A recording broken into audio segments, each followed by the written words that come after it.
Hello and welcome back to Series About Salvage. Today we're going to, or should I say in this video, we're going to finish the Passat. Only a few little jobs to do, a good clean up, etc, etc. But some of the parts have arrived, you see, not all of them.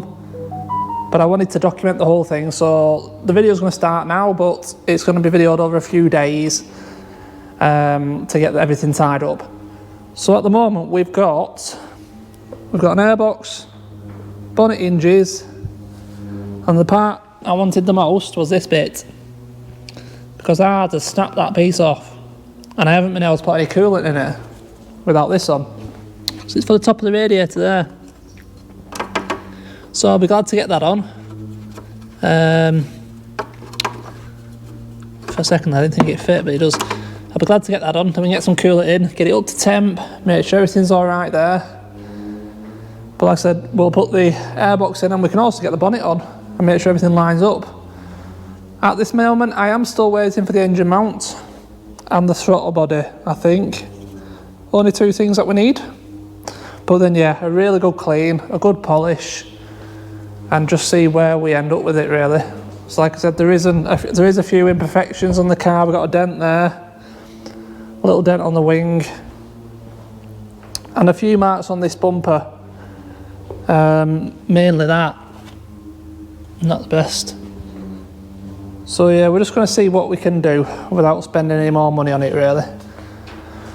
So I'll get you on a stand I think, and what I'm going to do, I'm going to get this on, get some coolant in it, and then whilst it's running, swap this bonnet over, get these hinges off, and yeah, like I said, we'll see how far we get. We'll be waiting for parts at some point.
Okay, so airbox is done.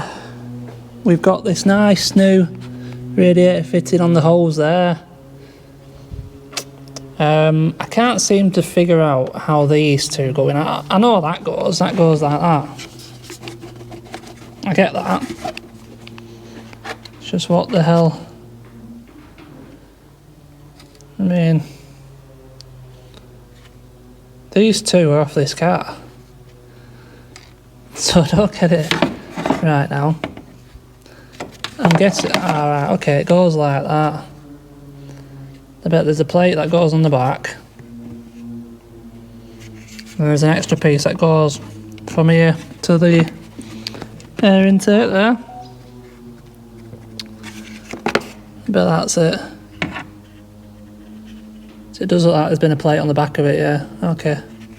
So I'm missing 2 little bits, aren't I, for that? Alright, well, the coolant's in. Knocking on 5 litres. No apparent leaks at the minute. Now, usually it takes a bit for the coolant to flow around, but it was going down pretty quick. And now it's stopped smack on maximum, so... I mean, at this point, we need to run it. And like I said, whilst it's running and warming up, I'm going to be on them bonnet hinges. We'll get this bonnet off, swap the bonnet hinges over, and see if we can get this new, replacement bonnet to line up without messing with our wings that we've already got in a nice place. Oh, hiccup, sorry. So, let's get in the dog smell car.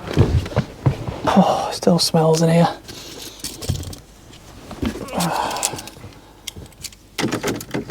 I'm glad we've got coolant in it now because it's been struggling to start because I haven't been able to run it. The battery's been dying. So, hopefully it starts. It did, alright. So now we shouldn't have any more coolant lights, that's for sure. Oil level light flashed on for a second. And again. Tell you what, let me just... I'll turn it off for a sec. I think might be wise to just check that oil level. Have a quick look. It's not been leaking oil, so...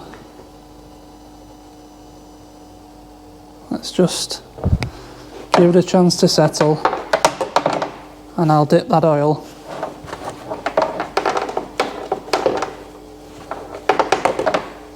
Perhaps it wants a bit. I'm not sure if you heard that then, but when on these, when you turn them off, they have a little auxiliary water pump down there. Continuously clean water, just for 30 seconds to a minute. So, in theory, it shouldn't take much bleeding up this system for coolant, but yeah, we'll never know. Well, should I say we will know? We'll find out. I need to just let this oil settle for a second before I can dip it again. I'm not too sure if I've even mentioned the broken engine mount, but if you look there, where I'm pointing, back of it's broke off. So, yeah, it must have been hit hard enough to actually just push the engine a bit, but there isn't anything broken on the front except for, like I said, that plug there.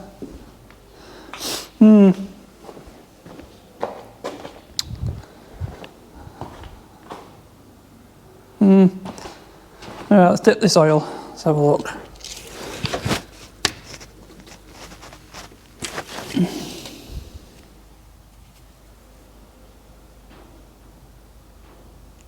It's not plenty of oil.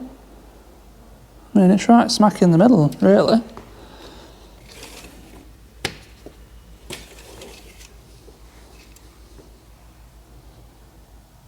Yeah. I mean, it could do with a touch, but I can't see why that's bringing our oil light on. Perhaps it just... Perhaps that's a service light. Service oil light, I don't know.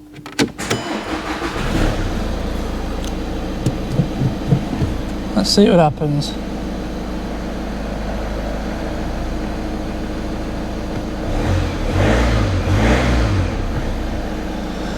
Yeah, I'm going to let this warm up for a little bit. I'll keep an eye on that flashing light.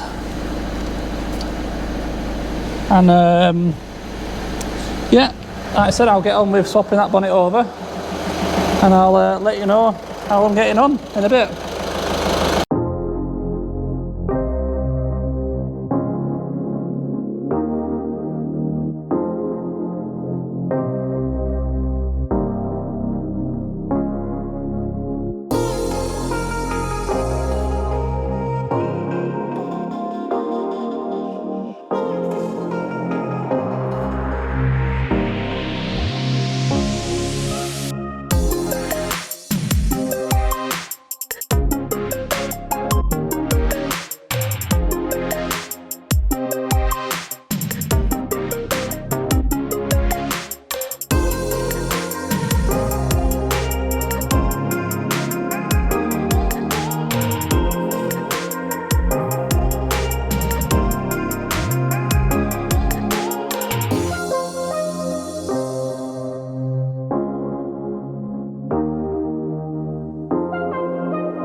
Right, well, we've jumped forward quite a bit here, haven't we?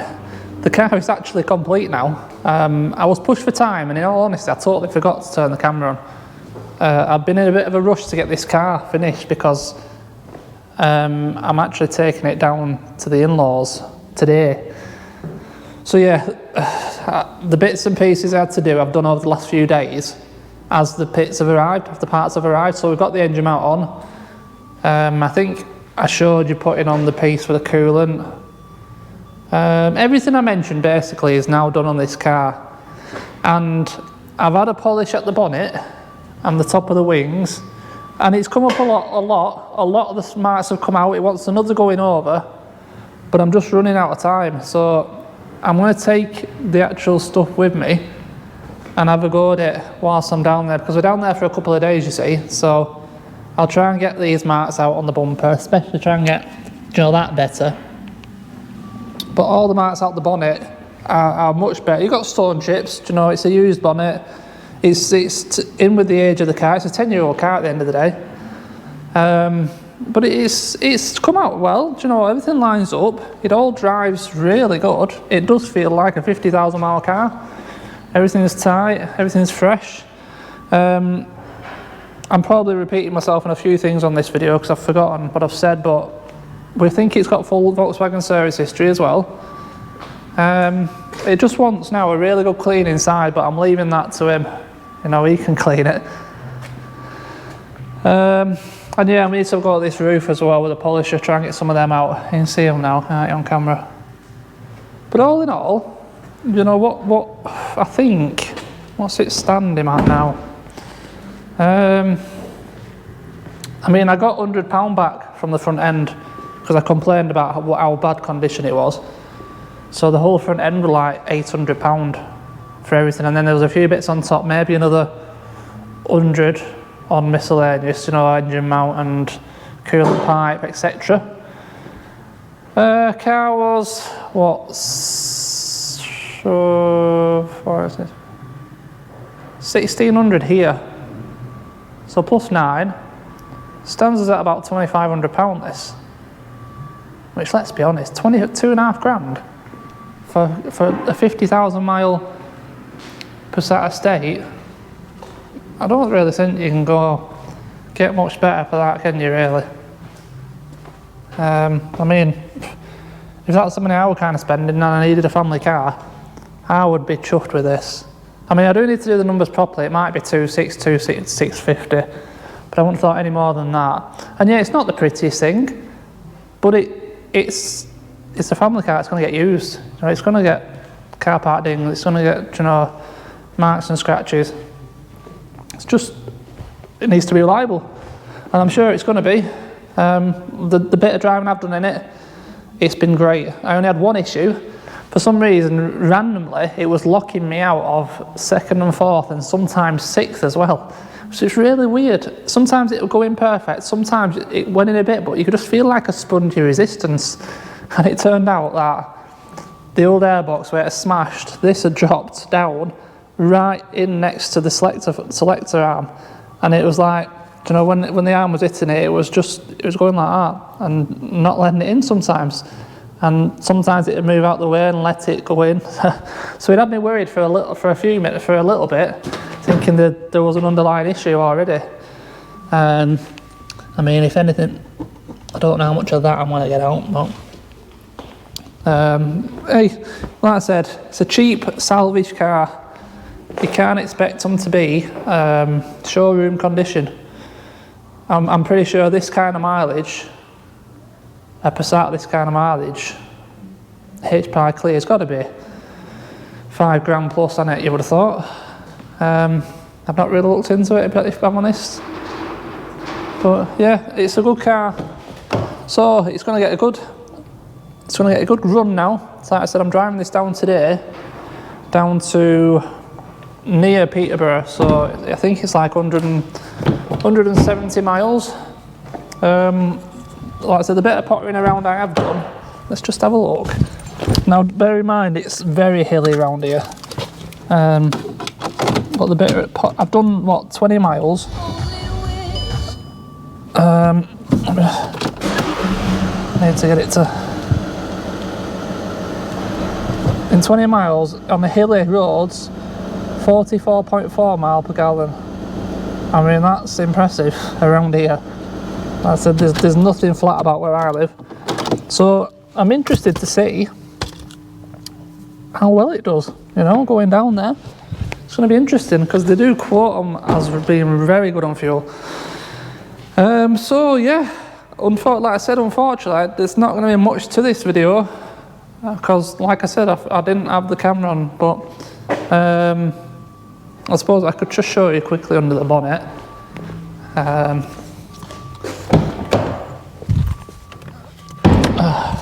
It's not dropped to any coolant. Its engine sounds good, and yeah, it's still pretty much on max. I thought this was all missing, but actually found it in the back of the car. So yeah, the airbox is in. I think that was one thing we were missing. Engine mount, that was something else.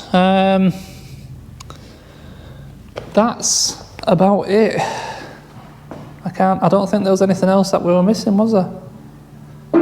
I mean, if there was, like I said, it's on, it's done, it's finished.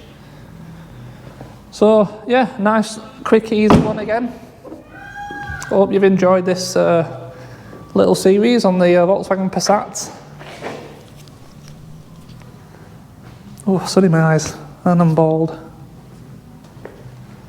So yes, there we go. Thank you as always for watching, always massively appreciated. I've said it many times, without you guys watching these videos, I wouldn't be able to do what I enjoy doing, and that's just the same on these cheap cars. I enjoy the process just as much as the more expensive cars. Don't get me wrong, it's nice to buy an RS5 and that, but we saw how that ended up. There's very little risk in cars like this. What's worst case scenario? Even if this had gone completely pear-shaped from the minute I got it, 1,600 quid down the drain, isn't it? That's all, and you're always going to recoup something, regardless of how bad it is. So yeah, anyway, I'm going to have to get off because, like I said, I need to pack up, get all stuff ready, and head off down there. So yeah, thank you for watching, really appreciate it. Don't forget to subscribe if you haven't already. Big thumbs up, and I'll see you in the next one. Cheers.